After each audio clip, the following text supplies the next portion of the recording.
안녕하십니까. 아메리츠 파이낸셜 수석 부사장 이용돈입니다. 미국 경제 읽어주는 남자, 경제남, 11월 27일 월요일 순서 시작하겠습니다. 자, 오늘은 우선 지난주에 엔비디아의 실적 발표가 어떻게 될지 궁금하다 했는데 발표를 했죠. 그래서 그거 이제 후소식 좀 전해드리고요. 그 다음 제목은 Guess Who's Back인데 AI를 이끌고 있는 CEO들 자리 이동과 관련된 얘기를 잠깐 했었는데 다시 돌아왔습니다. 그래서 그것도 잠깐 또 이야기 나누고 오늘 뉴욕 증시 출발한 거, 그다음에 이거를 샤피파이 뭐 이렇게 읽을 것 같아요. 주가가 좀 많이 올랐다고 합니다. 블랙 프라이데이, 사이버 먼데이에 쇼핑 열기가 지속된다는 거. 또한 그러면서도 미국의 소비 열풍이 곧 끝나지 않겠느냐라는 그런 암울한 소식도 좀 있긴 있습니다. 그리고 또 이제 연말이 되니까 살 빼는 거 관련 관심 있으실 것 같은데 살 빼는 얘기도 좀 하고요. 헝거 게임도 얘기도 좀 하겠습니다.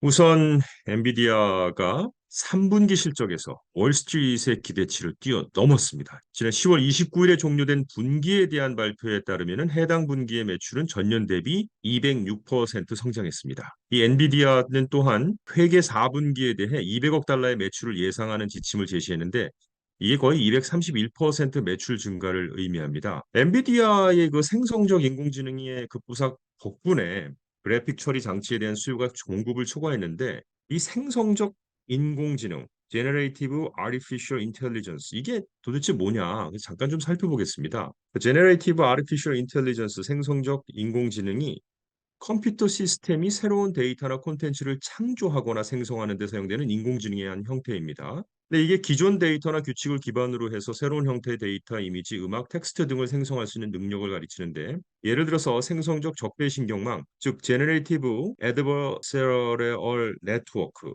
GAN은 생성적 인공지능의 한 유형으로 두 개의 신경망이 서로 경쟁하면서 새로운 형태의 데이터를 생성하고 평가를 하는 거죠. 이런 기술이 예술, 디자인, 음악, 문학 등 다양한 분야에서 창의적이고 혁신적인 작업을 수행하는 데 활용될 수 있습니다. 엔비디아의 경우는 생성적 인공지능 기술이 그래픽 처리 장치 CPU의 수요를 증가시키고 있습니다. 지난주에 말씀드렸던 샘 알트만이 오픈 AI CEO로 돌아왔습니다. 갑작스럽게 해고한 후에 불과 일주일 만에 다시 돌아온 건데요. 인공지능 스타트업에서는 X에서 발표를 통해서 그의 복귀와 함께 일부 이사진 변경이 있을 것이라고 밝혔습니다. 알트만을 금요일 오후에 갑작스럽게 해고를 딱 시켰는데 직원들과 투자자들이 분노했습니다. 수백 명의 직원들이 이사회가 사퇴하고 알트만을 복귀시키지 않는다면 가만히 있지 않겠다. 이렇게 요구하는 서명된 서신을 제출했고 또한 스타트업으로 돌아오지 않으면 마이크로소프트로 이동할 것이라는 협박했는데 결국 또 협박이 먹혀서 다시 돌아왔습니다. 자, 이제 뉴욕 증시를 보겠습니다. 사실 오늘 장 초반에는 전부 다 하락세였는데 중간에 제가 준비하면서 보니까 나스닥이 조금 올랐는데요. 장 초반에 그 준비한 뉴스는 지난주까지는 4주 연속 상승한 뉴욕 증시가 오늘은 소폭 하락으로 출발했다였습니다.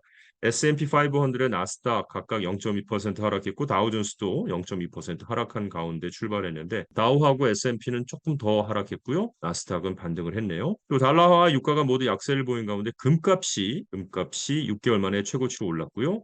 금 현물은 전 거래일보다 0.6% 상승한 아운스당 2012.22달러에 거래가 됐고요. 10년 만기 미 국채 수익률은 전 거래일보다 3 베이시스 포인트 하락한 4.449%를 기록했습니다. 또한 오늘 중국 기업의 이익이 예상보다 적은 2.7% 증가했다는 소식이 중국의 디플레이션에 대한 우려를 불러일으킨 것이 아마 시장 심리에 다소 영향을 주지 않았느냐 이렇게 보고 있습니다.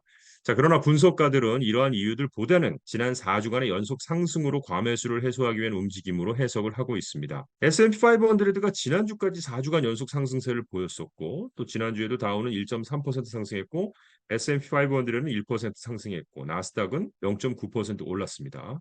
이게 바로 최근 몇 주간 채권 수익률이 하락함에 따라서 주식시장이 상승했던 것으로 나타나는데 오늘 10년 만기 국채 수익률이 전거래일보다 하락했다고 말씀드렸죠. 이런 것들이 또 영향을 미친 것으로 보고 있습니다. 자, 이번 주에는요. 사이버 보안 업체인 크라우드 스트라이크하고 세일즈포스, 델 테크놀로지 등의 분기 실적 발표가 예정되어 있고요. 또 경제 지표로는 오늘 홈 세일즈 데이터가 있습니다. 또 목요일 30일에는요. 10월 개인 소비 지출 보고서가 나오는데 이게 이제 연준이 선호하는 인플레이션 지표로 채권과 주식의 분위기에 큰 영향을 줄 것으로 보고 있습니다. 그런 발표들에 또 주목을 해야 되겠고요. 쇼피파이 이렇게 읽어야 되는 게 맞는 것 같습니다. 예상을 넘는 블랙 프라이데이 쇼핑으로 인해서 이 쇼피파이 주가가 뉴욕 증시에서 4.9%나 급등했습니다. 마켓워치에 따르면 이 쇼피파이 주가는 지난 2022년 4월 5일 이후 최고치인 73.86달러에 거래되고 있다고 하는데요. 이에 앞서 쇼피파이는 블랙 프라이데이에 자사 판매자의 전 세계 매출이 전년 대비 22% 증가한 41억 달러를 기록했다고 밝혔습니다. 쇼피파이 주가가 이달 들어서만 이미 60% 가까이 급등해서 2020년 4월에 기록한 월간 상승률 기록 51.7%를 넘어설 것으로 예상하고 있습니다. 자, 인플레이션이 안정되고 여전히 높은 고용 수준이 유지되면서 올해 미국인들이 연중 최대 쇼핑 대목인 블랙 프라이데이하고 사이버 먼데이에 전년보다 크게 쇼핑을 늘린 것으로 나타났습니다. 마켓워치에 따르면 전자상거래 데이터 분석 업체인 어도비 어널리스틱은 올해 블랙 프라이데이 미국인들은 온라인 쇼핑에만 약 98억 달러를 지출한 것으로 집계됐고요. 이게 전년 대비 7.5% 크게 증가하신 겁니다. 또 오늘 사이버 먼데이가 아직 끝나지 않았는데 아마 6.1% 급증한 120억 달러 정도 되지 않겠느냐. 그래서 최대의 온라인 쇼핑일로 기록될 것으로 예상하고 있습니다. 바로 오늘이죠. 자, 그런데 이 같은 소비 호황이 지속될지는 좀 불확실하다는 겁니다.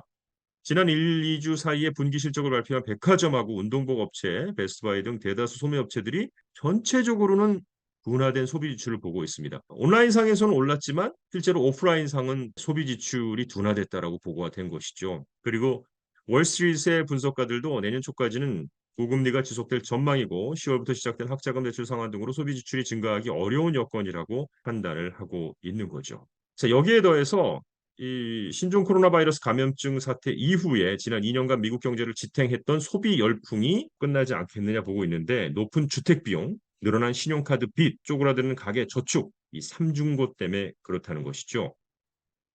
어떻게 보면 좀 암울한 소식일 수도 있는데 이제 연말이고 하니까 그런 거 외에 잠깐 다른 소식 한두 개 전하고 마치도록 하겠습니다.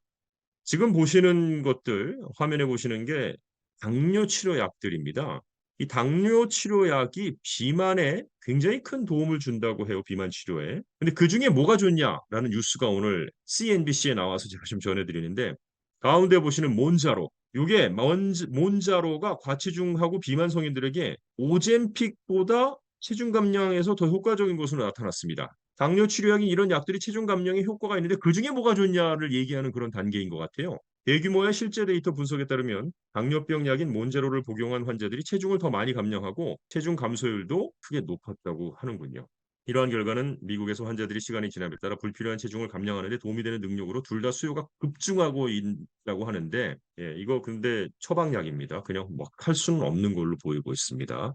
살 빠지는데 어쨌든 탁월하다고 하는데 손님들에게는 좀 조심시키셔야 돼요. 나중에 언더라이팅 할 때 당뇨약을 처방받았다 해갖고 문제가 생겼던 그런 사례들이 있었다고 합니다.